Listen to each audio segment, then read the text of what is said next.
Hello, hacker. Welcome back. Today, we're going to be discussing maintaining persistent connections and backdoors.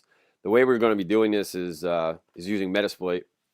Now, on the screen, this is kind of the example. Is that we're an attacker. We gain access to a server, and now we have an interpreter session.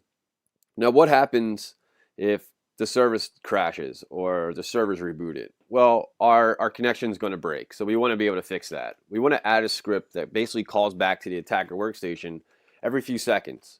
And what will happen is now, if the server is rebooted, well, yeah, we'll lose our initial connection, but then we can fire up another listener and wait for that connection to happen. And when it does, reestablish connection with the server. So let's show you that. So as you can currently see, we do not have a connection, and let's go ahead and establish one. And as we establish a connection, take a look at the processes that are running. As you can see, that here's our interpreter, and here's the process that is running our connection. Now, what happens, like I said, if this process dies? Well, we lose our connection. Now let's try to reestablish a connection with the server. And we can't. So that might have been our chance to get whatever we wanted to get, or demonstrate whatever we were trying to demonstrate, and we lost it.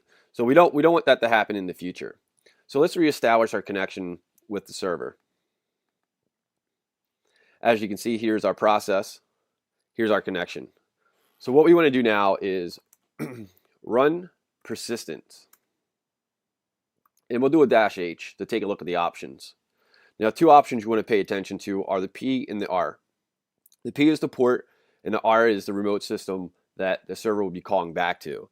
Now, P is important because if certain corporate firewall rules are blocking outbound ports, you don't want to use a port that's blocked.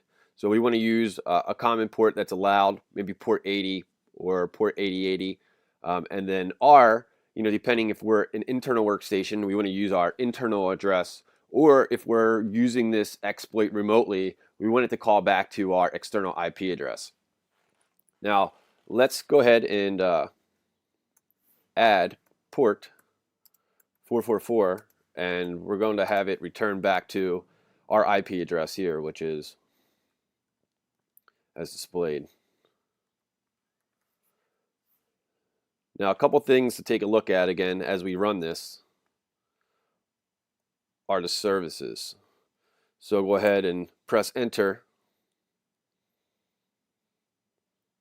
You can see it gives you some information on this side, but also we can see that there's a few extra services that are now running on this device. Now, this service is the particular service that you want to pay attention to. And what you're going to see is this now backdoor kind of showing itself and hiding itself. And what it's doing is it's executing and then it's killing itself. It's waiting a few seconds, then it's going to execute, and then it's going to kill its process. So this is going to kind of try to hide itself a little bit from the administrator.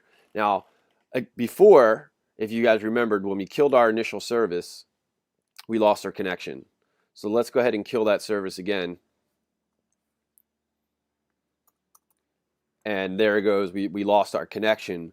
But now with persistence, we can press exploit, and if you notice, we received another connection from the server, which allowed us to reestablish our connection. If you like this video, please like and subscribe. And don't forget, follow me on Instagram. And as always, thanks for watching. I'll see you guys in the pipes. Take care.